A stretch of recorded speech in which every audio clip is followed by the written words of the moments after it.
علیکم ورحمۃ اللہ وبرکاتہ۔ جامعہ انواریہ حیدرآباد باب العلم انواریہ ایجوکیشنل سوسائٹی کی جانب سے تفسیرات احمدیہ کے درس کا سلسلہ جاری ہے۔ آج ہم مسئلہ نمبر 100 یہاں سے اپنے سبق کو شروع کرتے ہیں۔ بسم اللہ الرحمن الرحیم۔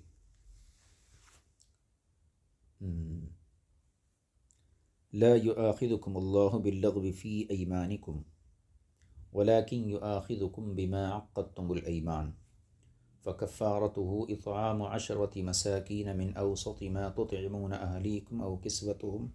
أو تحرير رقبة فمن لم يجد فصيام 3 أيام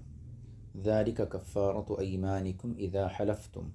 واحفظوا أيمانكم كذلك يبين الله لكم آياته لعلكم تشكرون۔ صدق اللہ العظیم۔ صاحب کتاب نے اس آیت کریمہ کو یہاں درج کیا ہے اور اس سے جو عنوان اخذ کیا گیا ہے وہ ہے قسم کے کفارے کا بیان۔ اس میں چونکہ قسم کے کفارے کو بہت ہی جامعیت کے ساتھ ذکر کیا گیا ہے، لہذا صاحب کتاب نے قسم کے کفارے کے بیان کے سلسلے میں اس آیت کا انتخاب فرمایا۔ پہلے ہم اس آیت کریمہ کا معنی دیکھ لیتے ہیں۔ لا یؤاخذکم اللہ باللغو فی ایمانکم، اللہ تعالیٰ تمہاری لغو قسموں میں تمہارا مؤاخذہ نہیں کرے گا، یعنی گرفت نہیں کرے گا۔ ولیکن یؤاخذکم بما عقدتم الایمان، لیکن تمہاری ان قسموں کا تم سے مؤاخذہ کرے گا جو تم نے پختہ طریقے سے اٹھائیں۔ فکفارتہ اطعام 10 مساکین، پس اس کا کفارہ یہ ہے کہ 10 مسکینوں کو ایسا کھانا کھلاؤ، ما تطعمون من اوسط ما تطعمون اہلیکم او کسوتہم، جو عام طور پر تم اپنے اپنے گھر والوں کو کھلاتے ہو۔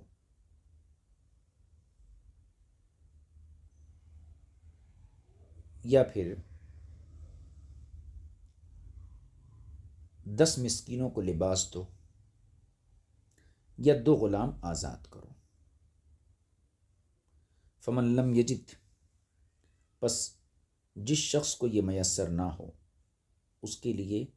فصیام 3 ایام، 3 دن کے روزے رکھنا ہے۔ ذالک کفارۃ ایمانکم اذا حلفتم، یہ تمہاری قسموں کا کفارہ ہے جب تم قسم اٹھاؤ۔ واحفظوا ایمانکم، اور اپنی قسموں کی حفاظت کیا کرو۔ کذالک یبین اللہ لکم آیاتہ لعلکم تشکرون، اسی طرح اللہ تعالیٰ تمہارے لیے اپنی آیتیں بیان کرتا ہے تاکہ تم شکر بجا لاؤ۔ یہ ہو گیا آیت کریمہ کا معنی۔ اب اس کی تفسیر ملا جیون علیہ الرحمٰ نے جو کی ہے، فرماتے ہیں یہ آیت کریمہ قسم کی اقسام اور ایسی قسموں کو بیان کرتی ہے جن میں کفارہ لازم آتا ہے۔ یعنی اس آیت کریمہ میں مختلف قسموں کا تذکرہ کیا گیا ہے کہ قسمیں کیسی کیسی ہوتی ہیں، اور ایسی قسموں کو بیان کیا گیا ہے جن کے کھانے پر کفارہ لازم آتا ہے۔ قسم کی اقسام یعنی قسم کی قسمیں اللہ تعالیٰ نے بیان فرماتے ہوئے ارشاد فرمایا، لا یؤاخذکم اللہ باللغو فی ایمانکم، اللہ تمہاری ان قسموں کا مواخذہ نہیں فرماتا ہے یا نہیں فرمائے گا جو لغو ہیں۔ اس کی کچھ تشریح ہم نے سورۃ البقرہ میں بیان کر دی ہے، یہ قسم لغو ہے۔ یہاں اس آیت کریمہ کے تحت جو ہم بیان کرنا چاہتے ہیں وہ یہ ہے کہ قسم کی 3 اقسام ہیں، قسم کی 3 قسمیں ہیں، ایک لغو، دوسری غموس اور تیسری منعقدہ۔ ہم احناف کے نزدیک کفارہ صرف قسم منعقدہ میں ہے، باقی 2 قسموں میں یعنی لغو میں اور غموس میں کفارہ نہیں ہے۔ اور امام شافعی رضی اللہ تعالی عنہ کے نزدیک قسم غموس میں بھی کفارہ ہے۔ مطلب یہ ہے لغو میں نہ ہمارے یہاں کفارہ ہے نہ ان کے یہاں کفارہ ہے، فرق ہے منعقدہ اور غموس کا۔ ہمارے یہاں صرف منعقدہ میں کفارہ ہے اور امام شافعی کے نزدیک منعقدہ میں بھی ہے اور غموس میں بھی ہے۔ اس کی تفصیل کچھ یوں ہے کہ سورہ بقرہ میں وَلَٰكِن يُؤَاخِذُكُم بِمَا كَسَبَتْ قُلُوبُكُم کے الفاظ تھے، یعنی اللہ تعالیٰ لغو قسموں پر مواخذہ نہیں کرے گا، انہی پر مواخذہ کرے گا جن کو تمہارے دلوں نے کمایا ہو۔ تو یہ سورہ بقرہ کے الفاظ تھے، اور یہاں پر کیا ہے؟ وَلَٰكِن يُؤَاخِذُكُم بِمَا عَقَّدتُّمُ الْأَيْمَانَ کے الفاظ ہیں۔ اللہ تعالیٰ نے سورۃ البقرہ میں مواخذے کو مطلق بیان فرمایا، اور یہاں مواخذے کو کفارے کی صورت میں بیان فرمایا، کیونکہ مواخذے کے بعد کفارے کو ذکر کیا گیا، مواخذے کے بعد کفارے کو ذکر کیا گیا ہے۔ اس بات کو پیش نظر رکھتے ہوئے امام شافعی رضی اللہ تعالیٰ عنہ فرماتے ہیں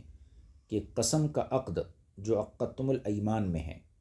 دراصل دل کا کسب ہی ہے، جسے بما کسبت قلوبکم سے ذکر کیا گیا ہے، لہذا اس میں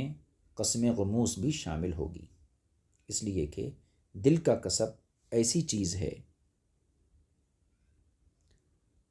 چیز ہے جس کے ساتھ قسم منعقد اور غموس دونوں کا تعلق ہے،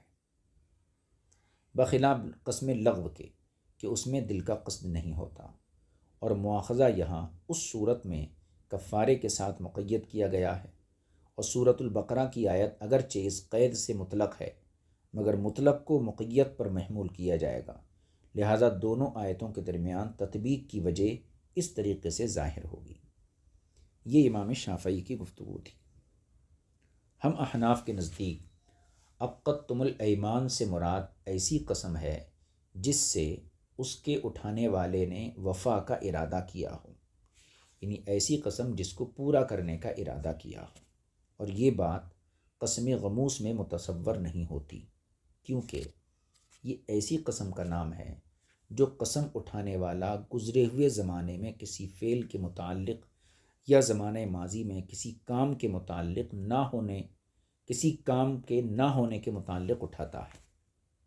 اب ظاہر سی بات ہے، گزرے ہوئے زمانے میں کسی کام کے متعلق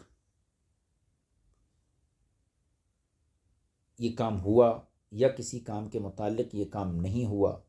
اگر کوئی شخص قسم اٹھاتا ہے تو ظاہر سی بات ہے اس کو پورا کرنے کا ارادہ یہاں متصور ہی نہیں ہے، کہ گزشتہ زمانے میں جو کام ہو چکا یا نہیں ہوا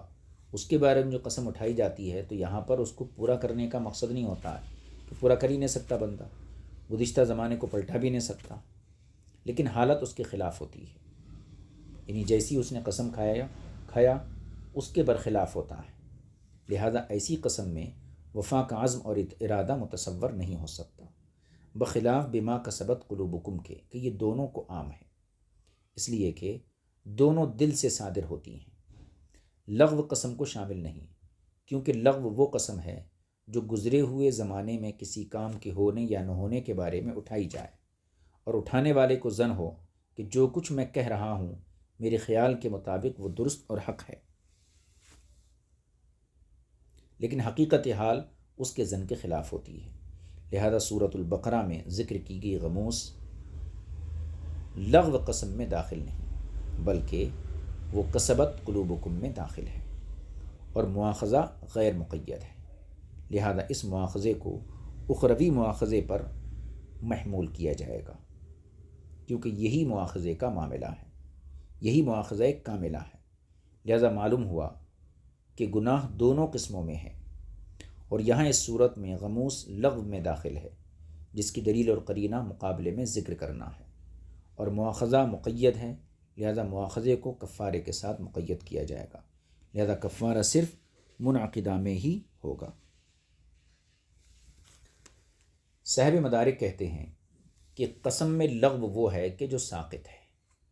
اور اس کے ساتھ حکم یعنی کفارے کا تعلق نہیں، وہ یہ ہے کہ کوئی شخص قسم اٹھاتا ہے اور وہ سمجھتا ہے اور جانتا ہے کہ جیسے میں کہہ رہا ہوں ویسے ہی ہوا ہے، حالانکہ وہ حقیقت میں اس کی قسم کے مطابق نہیں۔ وہ لوگ طیب اشیاء کی تحریم پر اس کے ظن کے پیش نظر قسم اٹھایا کرتے تھے، یہ قربت ہے۔ پھر جب یہ آیت کریمہ نازل ہوئی، یعنی قول باری تعالیٰ لا تحرموا طیبات ما احل اللہ لکم، تو کہنے لگے ہماری قسموں کا کیا ہوگا؟ یعنی لوگ جو ہیں طیب اور پاکیزہ چیزوں کے لیے حرام ہونے کی قسم اٹھاتے تھے، ان کی تحریم پر قسم اٹھاتے تھے، کہتے تھے یہ قربت ہے۔ جب یہ آیت کریمہ نازل ہوئی لا تحرموا طیبات ما احل اللہ لکم، تو کہنے لگے ہماری قسموں کا کیا ہوگا جو گزشتہ ہم اٹھا چکے ہیں۔ اس پر یہ آیت اتری۔ امام شافعی رضی اللہ تعالی عنہ کے نزدیک یمین لغو یعنی جو زبان پر غیر ارادی طور پر جاری ہو جائے اس میں مواخذہ نہیں ہے، اور امام زاہد رضی اللہ تعالی عنہ نے بھی ایسا ہی لکھا ہے۔ پھر لکھا کہ گزشتہ امتوں کا یمین لغو پر بھی مواخذہ ہوتا تھا، جیسے کہ یمین منعقدہ پر ہوتا ہے، ان کے یہاں قسم کا کفارہ نہیں تھا۔ اس امت کے لیے کفارے کو جائز قرار دیا گیا اور کفارے کے ذریعے گناہ کو اٹھا لیا گیا،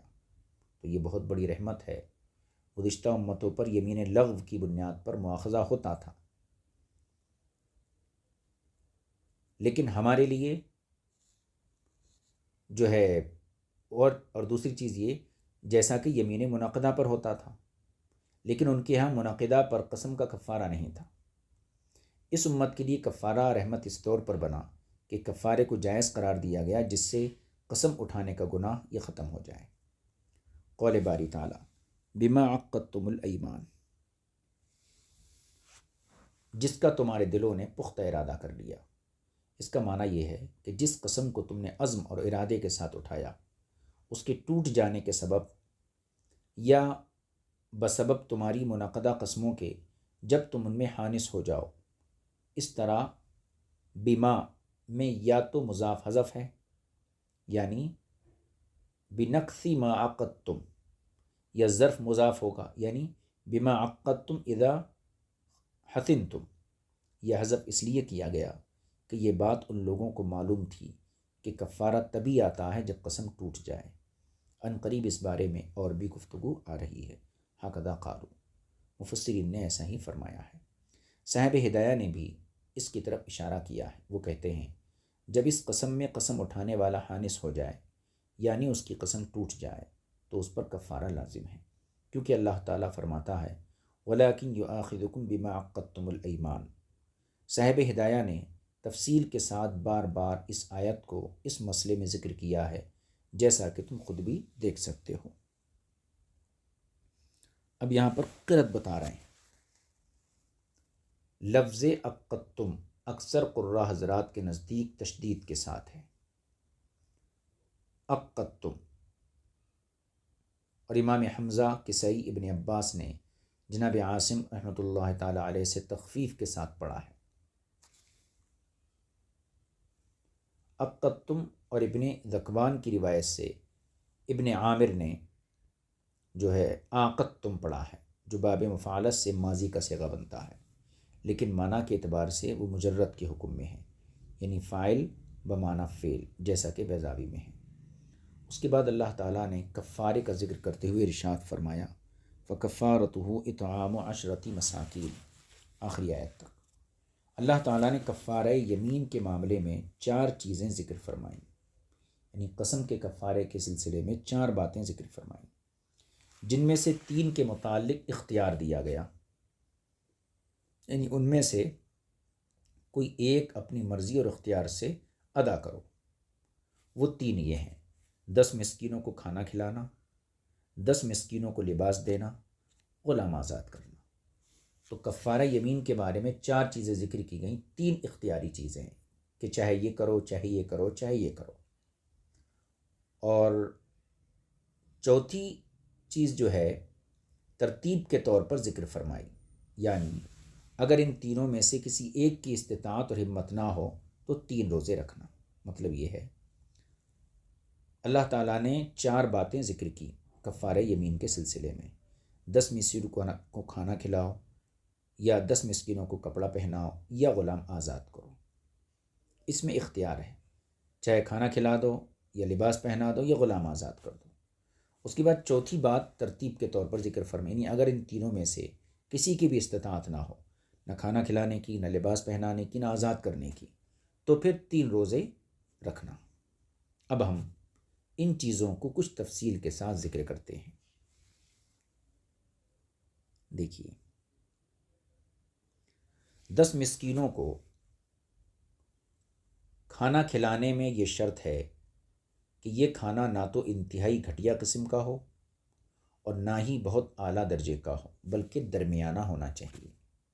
کیونکہ اللہ تعالیٰ ارشاد فرماتا ہے من اوسطی ما تطعمون اہلیکم، یعنی نوعیت اور عدد میں مذکورہ کھانا ایسا ہونا چاہیے جو اوسط درجے کا تمہارے گھروں میں کھایا جاتا ہے۔ یہ اوسط درجہ اس طرح کہ رات دن 24 گھنٹوں میں 2 مرتبہ کھانا دیا جائے، کیونکہ 2 دفعہ کھلانا 1 مرتبہ اور 3 مرتبہ کھلانے کے درمیان ہے۔ قول باری تعالیٰ من اوسطی ما تطعمون، یا تو منصوب ہے، حالت نسبی میں ہے، وہ اس طرح کہ یہ محذوف مصدر کی صفت بنایا جائے، یعنی طعامن من اوسط ما تطعمون، تو طعامن مصدر کو نکال دیا جائے، مقدر جو ہے، اور پھر اس کی کو صفت بنا دیا جائے۔ طعامن چونکہ منصوب ہے، لہذا من اوسط ما تطعمون یہ پورا جملہ حالت نسبی میں آ جائیں گا، صفت بن جائیں گا اس کی۔ یا مرفوع ہو یہ جملہ، من اوسط ما تطعمون کو مرفوع پڑھیے، وہ اس طرح کہ اسے اطعام سے بدل بنایا جائے، فاطعام، تو یہ حالت رفیع میں، لہذا من اوسط ما تطعمون یہ بھی مرفوع ہو جائے گا، جیسا کہ قاضی بیضاوی نے اس کی تصریح کی ہے۔ قول باری تعالیٰ او کسوتہم، یا ان کو کپڑا پہناؤ، تو کسوتہم کا من اوسطی پر عطف ہے، یہ صاحب کشاف کا مختار ہے، یا اطعام پر عطف ہے جیسا کہ ظاہر ہے، یہ اکثر مفسرین کا مختار ہے۔ یہی حال او تحریر رقبۃ کا بھی ہے۔ مختصر یہ کہ 10 مسکینوں کو کھانا دینا اس طرح ہوا کہ ان میں سے ہر ایک مسکین کو گندم کا آدھا سا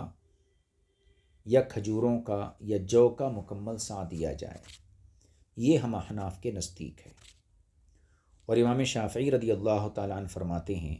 ہر مسکین کو 1 مد دیا جائے، اور سا کا عراقی ہونا یا حجازی ہونا اس میں اختلاف مشہور ہے۔ سا کا جو وزن ہے حجاز کا کچھ اور وزن ہے اور عراق کا کچھ اور ہے، تو اس میں جو اختلاف ہے فقہا کا وہ مشہور ہے، بلکہ اسی سا کے اختلاف سے فقہا کے کئی مسائل میں اختلاف ہوتا ہے، صدقہ فطر میں بھی اختلاف ہوتا ہے، اور کہنا چاہیے کفارے کے بارے میں ہے، وہاں بھی اختلاف ہو جائے گا۔ تو عراقی ہونا سا کا یا حجازی ہونا اس میں اختلاف ہے۔ عراقی سا 8 رطل کا ہوتا ہے اور حجازی سا 5 رطل اور چھٹے کا 1/3 ہوتا ہے، اور عراقی من 2 رطل کا ہوتا ہے اور حجازی 1 رطل اور دوسرے رطل کا 1/3 حصہ ہوتا ہے۔ معتبر عراقی سا ہے، جیسا کہ صدقہ فطر میں یہ معروف ہے، یہاں پر جو اعتبار کیا جائے گا وہ عراقی سا کا اعتبار کیا جائے گا۔ لباس کے بارے میں یہ شرط ہے کہ 10 مسکینوں میں سے ہر ایک کے لیے اس قدر ہو کہ اس کا عام بدن ڈھک جائے۔ اس لیے ہمارے نزدیک محض 1 شلوار دے دینا کافی نہیں ہوگا یا 1 پیجامہ دے دینا کافی نہیں ہوگا، کیونکہ اس سے پورا بدن نہیں ڈھک سکتا، بلکہ عورت کے لیے دوپٹہ بھی دینا ضروری ہے۔ حضرت عبداللہ بن عمر رضی اللہ تعالی عنہما سے مروی ہے کہ 1 چادر اور قمیص یا 1 چادر اور تہبند ہونا چاہیے، اور بعض حضرات کے نزدیک کسوہ سے مراد ایسا کپڑا ہے جو شرمگاہ کو ڈھانپ دے، اسی قدر لازم ہے۔ تفسیر سے ایسا ہی مستفاد ہوتا ہے۔ 2 باتیں ہو گئیں۔ کھانا کھلانے یا دینے میں اصل یہ ہے کہ یہ مباح ہے۔ کھانا کھلانے یا دینے میں اصل یہ ہے کہ یہ مباح ہے۔ اس کا ثبوت اشارۃ النص سے ہے، اس لیے کہ اطعام یہ فعل متعدی ہے جس کا مطابع طعمہ یطعمو ہے، اس کا معنی ہے کھانا، لہذا اطعام کا معنی ہوا کسی کو کھانے والا بنانا، جیسا کہ یہ بات ان تمام افعال میں پائی جاتی ہے جنہیں حمزہ لگا کر متعدی کیا جاتا ہے، ان میں ان کی اصل وضع باطل نہیں ہوتی اور ان کی حقیقت موجود رہتی ہے، لہذا جب اس کا مطابع ملک نہ ہو تو اس کا متعدی تملیک نہیں ہوگا۔ غایت ما فی الباب، اس میں زیادہ سے زیادہ یہ کہا جا سکتا ہے کہ اگر مسکین کو اشیائی خوردنی کا مالک بنا دیا گیا، کھانے پینے کی چیزوں کا مالک بنا دیا گیا، کھانا نہیں دیا گیا، تو بھی کفارہ ادا ہو جائے گا، اس لیے کہ اس میں اباحت کے ساتھ زیادتی بھی موجود ہے، اور کپڑوں کے بارے میں تملیک شرط ہے، اس لیے کہ لفظ کسوہ کاف کے کسرے کے ساتھ کپڑے کا اسم ہے، بخلاف اس کے جو کاف کے فتح کے ساتھ ہوتا ہے کسوہ، کیونکہ یہ مصدر کا اسم ہے۔ بس اللہ تعالیٰ نے پہلے کفارے میں ایک فعل کو کفارہ بنایا یعنی کھانا کھلانے کو، اور دوسرے میں عین یعنی لباس کو کفارہ قرار دیا، لہذا واجب ہے کہ یہاں یعنی دوسرے کفارے میں عین کفارے کے طور پر ادا کیا، یعنی کپڑا پہنایا جائے، کپڑے کا مالک بنایا جائے، تو عین کفارے کے طور پر ادا کیا جائے، اس کا نفع نہیں، اور عین کی ادائیگی مالک بنا دینے سے ہوگی، نہ کہ بطور عاریت یعنی ادھار دی جائے، یہ تفصیل ہمارے نزدیک ہے۔ امام شافعی رضی اللہ تعالیٰ عنہ کے نزدیک جیسا کہ لباس دینے میں تملیک شرط ہے، اسی طرح کھانے کھلانے میں بھی یہ شرط ہے، اس لیے اگر کوئی شخص کسی مسکین کو صبح اور شام پیٹ بھر کھانا کھلا دیتا ہے تو امام صاحب کے نزدیک ایسا کرنے سے کفارہ ادا نہیں ہوگا۔ کس کے نزدیک؟ امام شافعی کے نزدیک، بلکہ اس وقت ادا ہوگا جب اسے مالک بنا دینے کی شرط پائی جائے گی۔ تو گویا کہ ہمارے یہاں کھانا کھلانے میں تملیک شرط نہیں، کپڑا پہنانے میں تملیک شرط ہے، امام شافعی کے نزدیک کھانا کھلانے میں بھی تملیک شرط ہے، اور امام شافعی رضی اللہ تعالیٰ عنہ کے خلاف ہماری حجت اور دلیل وہی ہے جو ہم نے لفظ اطعام میں بیان کر دی ہے۔ اب فرماتے اس کے بعد یہ سمجھنا ضروری ہے کہ کھانا کھلانے اور کپڑے دینے میں امام شافعی رضی اللہ تعالیٰ عنہ کے نزدیک کفارہ تب ادا ہوگا جب کفارہ ادا کرنے والا یہ دونوں چیزیں 10 مسکینوں کو ادا کر دے۔ آپ کا یہ موقف آیت کریمہ کے ظاہر پر عمل کرتے ہوئے ہے، یعنی 10 مسکینوں کو یہ چیزیں دینا، اور ہم احناف کے نزدیک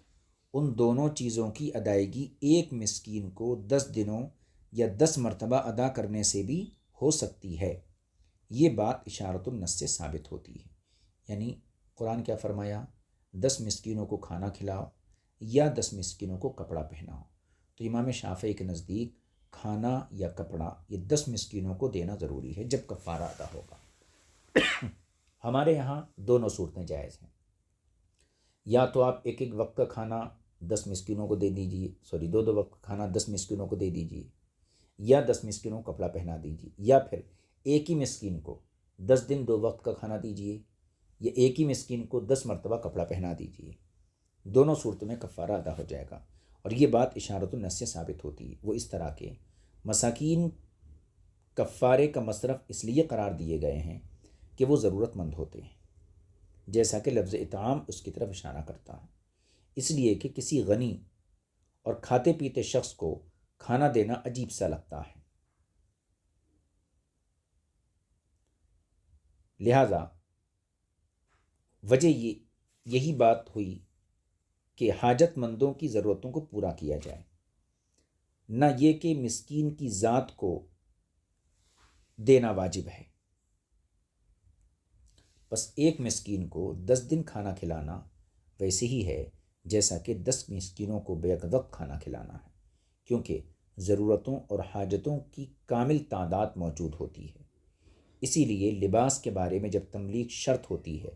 تو ایک مسکین کو 10 مسکینوں کے 10 کپڑے 10 دنوں میں دینا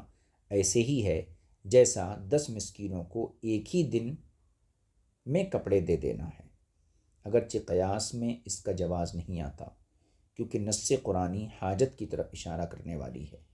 اور نئے کپڑے کی حاجت تو 6 ماہ بعد پڑتی ہے۔ لیکن جواز کی وجہ یہ ہے کہ جب ضرورتوں اور حاجتوں کو کپڑے کے ذریعے پورا کرنے کا اعتبار کیا جائے تو وہ کپڑا جو دے دیا گیا وہ تقدیراً ہلاک ہو گیا، یعنی ضرورت پوری کر دینے کی وجہ سے کپڑے نے اپنا کام مکمل کر دیا اور ضرورت پوری کرنے میں وہ خرچ ہو گیا۔ لہذا اس صورت کے پیش نظر کپڑے کی ادائیگی متواتر ہو تو صحیح ہونی چاہیے، جیسا کہ ہمارے مشائخ اس طرف گئے ہیں جو کہتے ہیں کہ 10 کپڑوں کی ادائیگی ایک ہی دن میں 10 ساعتوں کے اندر ایک ہی مسکین کو دینا جائز ہے، لیکن ضرورتوں کے تجدد کے لیے دن کا اعتبار کرنا بنسبت ساعتوں کے اعتبار سے اولا ہے۔ اس تمام گفتگو کو علامہ بزدوی علیہ الرحمہ نے اشارۃ النص کی بحث میں نصاً ذکر فرمایا ہے۔ تلویح میں ذکر کیا گیا ہے کہ جب کھانا کھلانا اباحت کے لیے ہے، یعنی کھانا کھلانے کا مطلب کھانا مباح کر دینا، تو کسی شخص کا یہ کہنا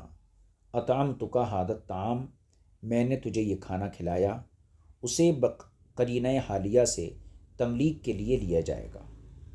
اور یہ کہ اگر اطعام کا دوسرا مفعول ذکر کر دیا جاتا تو یہ تملیک کے لیے آتا ہے، اور اگر ذکر نہ کیا جائے تو اباحت کے لیے ہوتا ہے۔ فقہ کی کتابوں میں مذکور ہے کہ اطعام یعنی اعطاء طعام کو کہتے ہیں، اطعام کھانا دینے کو کہتے ہیں، خواہ اس کی عطا اس کا دینا بطور تملیک ہو یعنی مالک بنانے کے طور پر ہو، یا بطور اباحت ہو مباح کرنے کے طور پر ہو، اور کفارہ فی الواقع صرف فعل ہی بن سکتا ہے۔ لیکن جب اللہ تعالیٰ نے اطعام میں فعل ذکر فرمایا اور کسوہ میں عین یعنی لباس فرمایا جو بظاہر نظر آ رہا ہے، تو پھر کسوہ میں تملیک کی شرط لگانا واجب اور لازم ہے، اس لیے کہ اگر کپڑا ادھار کے طریقے پر دیا جائے تو کفارہ کپڑا نہیں بلکہ اس کا نفع ہوگا۔ اگر اعتراض کیا جائے کہ قول باری تعالیٰ میں من اوسط ما تطعمون یہ اطعام سے بدل واقع ہو رہا ہے، لہٰذا لازم ہے کہ طعام میں بھی تملیک کی شرط لگائی جائے، یعنی کھانا کھلانے میں بھی مالک بنانے کی شرط لگائی جائے۔ ہم اس کے جواب میں کہتے ہیں کہ اس کا کسی محذوف کے وصف بننے کا احتمال بھی موجود ہے، یعنی من اوسط ما تطعمون اگر اطعام سے بدل واقع ہو رہا ہے تو دوسرا احتمال بھی ہے، کسی محذوف کا وصف بھی بن سکتا ہے، یہ یعنی طعامن من اوسطی ما تطعمون، اور آنی کو مقدر بھی مانا جا سکتا ہے، آنی کو بھی مقدر مانا جا سکتا ہے، اور جب احتمال موجود ہے تو پھر احتمال کے ہوتے ہوئے کوئی چیز حجت نہیں رہتی ہے۔ اگر یہ کہا جائے کہ مذکورہ دونوں احتمالات کی گنجائش تسلیم ہے لیکن بدل بنایا جانا راجح ہے، جس کی وجہ یہ ہے کہ بدل مقصود بالنسبت ہوتا ہے، اور بدل کی صورت میں مقدار الفاظ کی محتاجی بھی نہیں رہتی ہے، یعنی الفاظ کو مقدر کرنے کی ضرورت بھی نہیں رہتی ہے، اور بدل بنانے سے مذکورہ جملہ زیادتی بیان پر مشتمل ہو جائے گا، اور معطوف علیہ بھی معطوف کی طرح ایک عینی چیز قرار پائے گی۔ تو اس کے جواب میں ہم کہیں گے کہ اس کے بدل بنائے جانے میں اصل کی مخالفت زیادہ ہو جائے گی، اور تحریر و رقبۃ کا عطف معنی کا معنی پر عطف ہونے کے قبیل سے ہو جائے گا، حالانکہ معنی کا معنی پر عطف نہیں ہوتا ہے، اور اطعام کا ذکر غیر مقصود ہو جائے گا، حالانکہ یہ مقصود بالبیان ہے، نہ یہ کہ معلوم کو معین کرنا مقصود ہو، اور او کسوتہم کو من اوسطی پر من اوسطی کے محل پر عطف کرنا، اس میں جو ہے فساد آ جائے گا، کیونکہ یہ اس صورت میں اطعام سے بدل واقع ہوگا، لہذا بدل الغلط ہوگا، اور بدل الغلط فصیح کلام میں واقع نہیں ہوتا ہے۔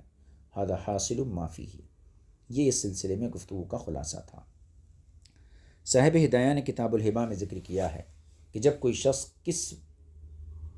کسوتک ھذا الثوب کہتا ہے، یعنی میں نے یہ کپڑا تجھے پہنایا، تو یہ تملیک کے معنی میں ہوگا، یعنی مالک بنانے کے معنی میں ہوگا، جیسا کہ اس پر قول باری تعالیٰ او کسوتہم دلالت کرتا ہے۔ اور کتاب الایمان میں ذکر کیا ہے کہ اگر کوئی شخص یوں کہتا ہے کہ کسوتک فعبدی حر، ان کسوتک فعبدی حر، اگر میں تجھے کپڑا پہناؤں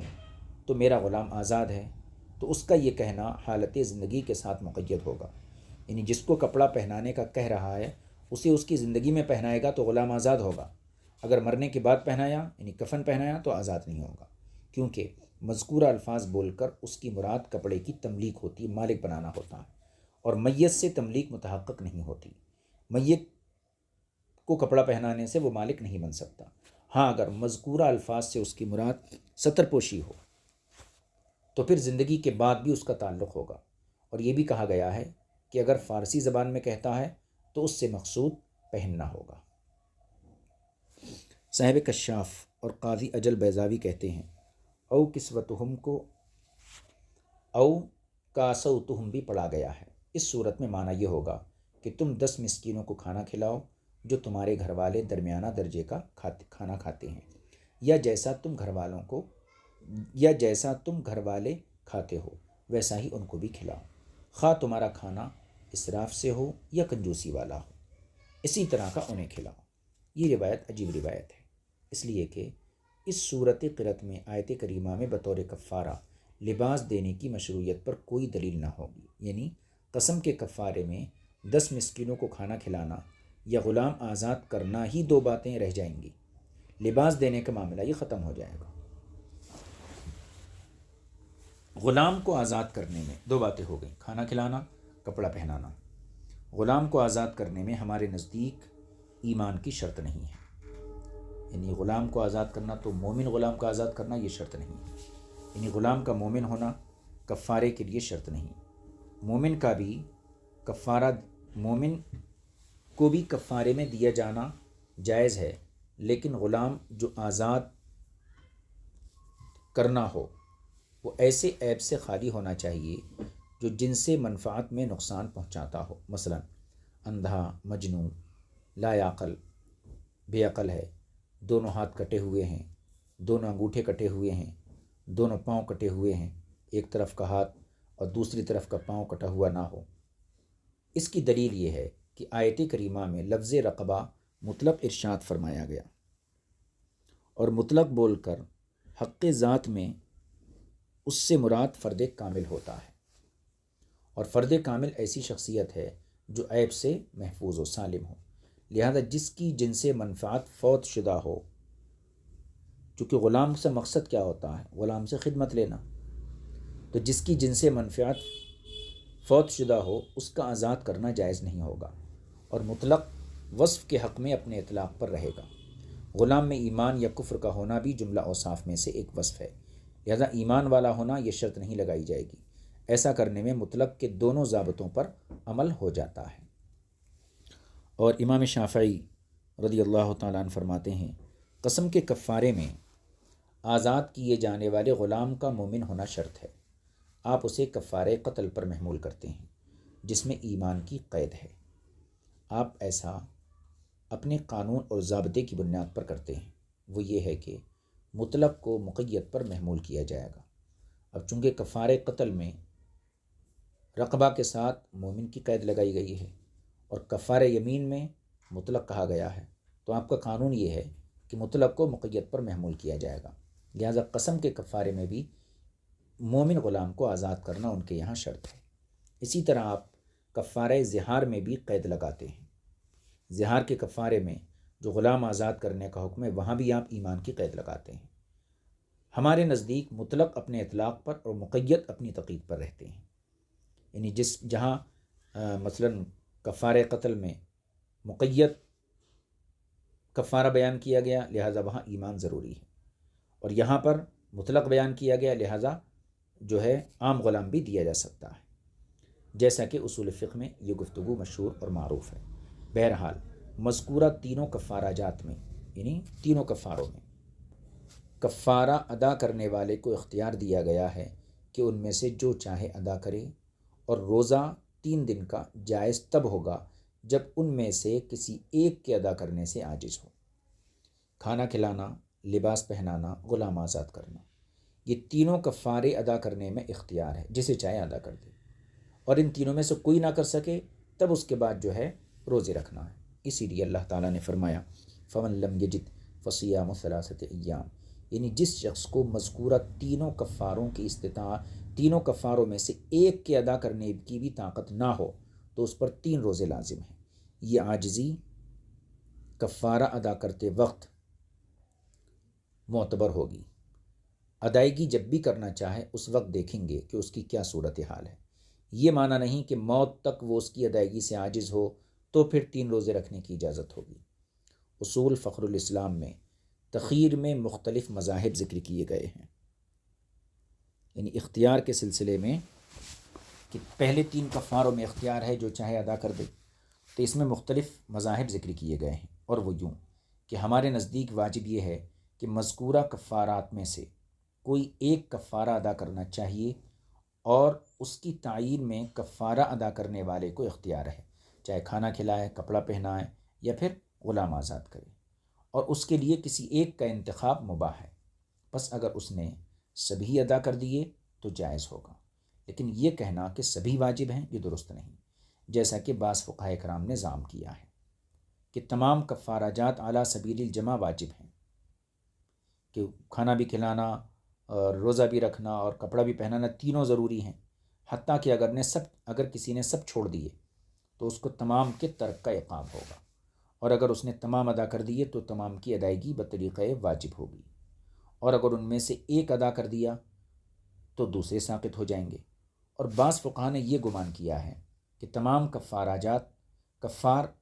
کفارے جو یہاں ذکر کیے گئے ہیں یہ واجب ہیں، لیکن ان کا وجوب بطریقہ بدلیت ہے، یعنی یہ تمام کفارات کی تحصیل اور ادائیگی واجب نہیں، اور یہ بھی جائز نہیں ہے کہ تمام کو ترک کر دیا جائے، اور اگر کسی ایک کی ادائیگی کر دی گئی تو بقیہ کا ترک اس لیے جائز ہوگا۔ ہاکذا فی الحمیدی، اور اصول فخر الاسلام میں امر کی بحث کے دوران لکھا ہے کہ کفارہ، یہ دیکھیے کہ کفارہ من جملہ قدرت میسرہ کے ساتھ مشروط ہے،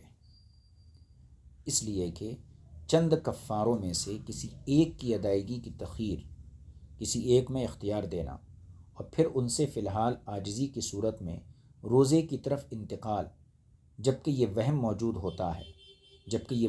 موجود ہوتا ہے کہ مستقبل میں شاید ان کفاروں کی ادائیگی کی قوت آ جائے، یہ ادائیگی میں آسانی کو ثابت کرتا ہے، لہذا یہ سب قدرت میسرہ پر دار و مدار رکھتے ہیں۔ یہ بات ہو گئی صاحب۔ 3 روزے رکھنے کی صورت میں کیا احکام ہیں؟ 3 روزے رکھنے کی صورت میں ہمارے نزدیک یہ روزے لگاتار رکھنے شرط ہیں، جس کی دلیل حضرت عبداللہ بن مسعود اور حضرت عبداللہ بن عباس اور ابی بن کعب رضی اللہ تعالی عنہم کی قرات ہے۔ یہ حضرات 3 ایام متتابعات پڑھتے ہیں، اور امام شافعی کے نزدیک متواتر روزے رکھنے کی شرط نہیں، اس لیے اگر کسی نے متفرق طور پر روزے رکھے تو ان کے نزدیک، یعنی امام شافعی کے نزدیک، کفارہ ادا ہو جائے گا، ہمارے یہاں ادا نہیں ہوگا۔ وجہ اس میں یہ ہے کہ مطلق کو مقید پر محمول کیا جاتا ہے، مطلق کو مقید پر محمول کیا جاتا ہے جبکہ دونوں ایک واقعے اور ایک حادثے میں وارد ہوں۔ ایک ہی واقعے میں ایک جملہ مطلق آیا، ایک حکم مطلق آیا، ایک مقید آیا،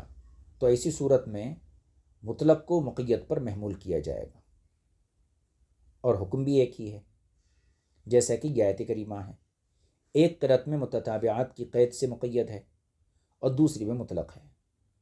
اور 2 قرأتیں 2 آیات کے قائم مقام ہوتی ہیں، دونوں واجب العمل ہوتی ہیں۔ جب دونوں مشہور یا متواتر قرأتیں ہوں، اس لیے ہم نے مطلق کو مقید پر محمول کیا، کیونکہ دونوں پر یہاں عمل کرنا متعذر ہے، بخلاف اس قرأت کے جو حضرت ابی رضی اللہ تعالیٰ عنہ کی قضاء رمضان کے بارے میں ہے۔ وہ کیا ہے؟ فعدۃ من ایام اخر، متتابعات پڑھتے ہیں وہ، جس سے ثابت ہوتا ہے کہ رمضان کے متضاد روزے بھی متواتر رکھنے چاہیے، یعنی رمضان کے جو قضا روزے ہیں انہیں بھی متواتر رکھنے چاہیے، جبکہ دوسرے تمام حضرات نے متتابعات کی قید نہیں لگائی ہے۔ اب یہ واقعہ بھی ایک اور حکم بھی ایک، لہذا یہاں بھی مطلق کو مقید پر محمول کرنا چاہیے، حالانکہ ہم احناف ایسا نہیں کرتے ہیں۔ اس کا جواب دیتے ہوئے ملا جیون علیہ رحمہ کہتے ہیں کہ یہ قرأت شاذہ ہے جس سے نص پر زیادتی نہیں ہو سکتی۔ امام شافعی رضی اللہ تعالیٰ عنہ اگرچہ اس بات میں ہمارے ساتھ متفق اور موافق ہیں کہ ایک حکم میں آنے والے مطلق کو مقید پر محمول کریں گے، مگر آپ نے روایت غیر متواترہ پر عمل نہیں کیا، خواہ وہ مشہور ہو یا از قبیل آحاد ہو۔ اس لیے آپ نے یہاں قسم کے کفارے میں روزہ رکھنے میں تتابع کو یعنی پے در پے کو واجب قرار نہیں دیا۔ تلویح سے یہی بات مفہوم ہوتی ہے۔ یہ تھی جو ہے ان باتوں کی تشریح جو روزے کے کفارے میں ذکر ہوئی۔ یہاں چند فوائد کا ذکر کرنا جو ہے یہ ضروری ہے، جن کا تعلق ذالک کفارۃ ایمانکم کے ساتھ ہے۔ قول باری تعالیٰ ذالکہ کا مشار الیہ اشارہ مذکور کی طرف ہے، یعنی مذکورہ کفارے کی طرف ہے۔ وہ جو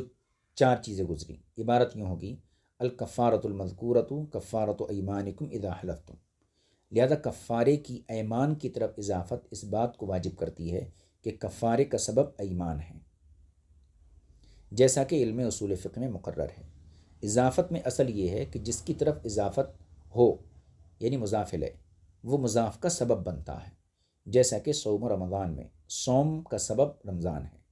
مگر صدقۃ الفطر اور حجۃ الاسلام دو ایسے مرکب اضافی ہیں جو مذکورہ ضابطے سے مختلف ہیں۔ ان میں فطر اور اسلام سبب نہیں بلکہ شرط بنتے ہیں۔ فرماتے ہیں ہم مذکورہ ضابطے کو دیکھتے ہیں تو کہنا پڑتا ہے کہ کفارے کا سبب قسم ہے، اور اس میں بھی شک نہیں کہ قسم کفارے کے لیے شرط نہیں بلکہ شرط کفارہ حنس ہے، یعنی قسم کا ٹوٹنا ہے۔ لیکن جب علماء اکرام نے یہ جانا کہ سبب کے درجات میں ادنا درجہ یہ ہے کہ وہ یعنی سبب مقصود کی طرف وصول کا طریقہ ہو اور اس کی طرف پہنچانے والا ہو، اور قسم میں یہ بات نہیں پائی جاتی، کیونکہ قسم اس لیے اٹھائی جاتی ہے کہ اس پر قائم رہا جائے، نہ اس لیے کہ اسے توڑا جائے، اور یہ کہ فرض کیا گیا جب رکاوٹ ختم ہو جائے تو وہ حنس کے بعد کفارے کے وجوب کی طرف راستہ دکھانے والا ہو جائے۔ حضرات علماء کرام نے اسے فی الحال مجازن سبب کہا ہے۔ یہ نام باعتبار ما یعول الیہ ہے، ما یعول الیہ کی طرف، یعنی جو ہونے والا تھا۔ ھذا ذکر فی کتب الاصول، اصول کی کتابوں میں ایسا ہی ذکر کیا گیا ہے۔ خلاصہ یہ ہے کہ قسم کے ساتھ نفس وجوب کفارہ شرط اور انجام کے اعتبار سے ہے، یعنی قسم ٹوٹنے کے ساتھ ہے، نہ کہ حقیقت قسم اور حالت کے ساتھ ہے۔ اور حنس کفارے کی ادائیگی کے وجوب کی شرط ہے۔ اور قول باری تعالیٰ اذا حلفتم، جب بظاہر وجوب ادا کے لیے یا نفس وجوب حقیقی کے لیے ہے تو حضرات مفسرین اکرام نے معطوف علیہ مقدر کیا، اور وہ کیا ہے؟ وہ حنستم ہے، اس لیے کہ ادائے کفارے کا وجوب اور نفس وجوب حقیقی حانس ہونے کے بعد ہوتا ہے۔ اس لیے معنی آیت یہ ہوگا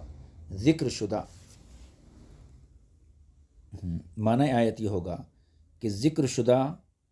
حکم تمہاری قسموں کا کفارہ ہے، جس کی ادائیگی تم پر اس وقت واجب ہوگی جب تم قسم اٹھاؤ اور اس کو توڑ دو یا وہ ٹوٹ جائے۔ اگر تم یہ کہو کہ اگر شرط کو نفس وجوب مجازی کی شرط بنایا جائے تو اس صورت میں تقدیری عبارت کی محتاجی نہیں رہے گی، اور یہ وجہ بھی صحیح ہوگی۔ میں کہوں گا کہ اس مجاز کی طرف نہیں پلٹا جا سکتا، اور یہ بھی کہ یہ محض اضافت سے بھی مفہوم ہوتی ہے، تو پھر شرط کی کیا ضرورت تھی؟ خلاصہ یہ کفارے کی ادائیگی اس وقت واجب ہوتی ہے جب قسم ٹوٹ جائے۔ یہ بات بالاتفاق ہے، لیکن اختلاف اس میں ہے کہ کفارے کی ادائیگی قسم ٹوٹنے سے پہلے کر دینے سے کفارہ ادا ہونا جائز ہے یا نہیں ہے۔ ہم احناف کے نزدیک جائز نہیں، کیونکہ اس میں حکم اپنے سبب سے مقدم ہو جاتا ہے، اور امام شافعی رضی اللہ تعالیٰ عنہ کے نزدیک صرف مال کی صورت میں کفارہ ادا کرنا جائز ہے۔ روزے کی صورت میں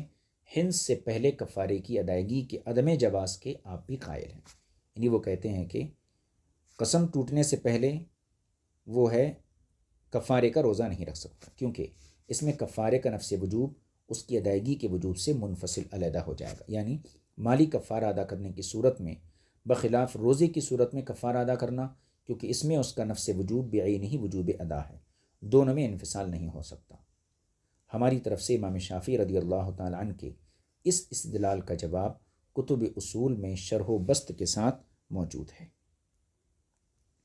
وَاحْفَظُوا أَيْمَانَكُمْ، اپنی قسموں کی حفاظت کرو۔ اس کا معنی یہ ہے تم ہر کام میں قسم نہ اٹھایا کرو، یا یہ معنی ہے کہ جب تم قسم کو توڑ دو تو اس کا کفارہ ادا کرو، یا یہ معنی بھی ہو سکتا ہے کہ قسم اٹھانے کے بعد اسے پورا کرنے کی کوشش کرو اور توڑنے سے بچو۔ یہ معنی یا حکم اس وقت ہوگا جب قسم جس بات پر اٹھائی گئی وہ خیر ہو، اور اگر قسم بجائے حنس میں خیر ہو یعنی توڑنے میں بھلائی ہو، جیسے کوئی قسم اٹھاتا ہے کہ وہ اپنے باپ سے بات چیت نہیں کرے گا،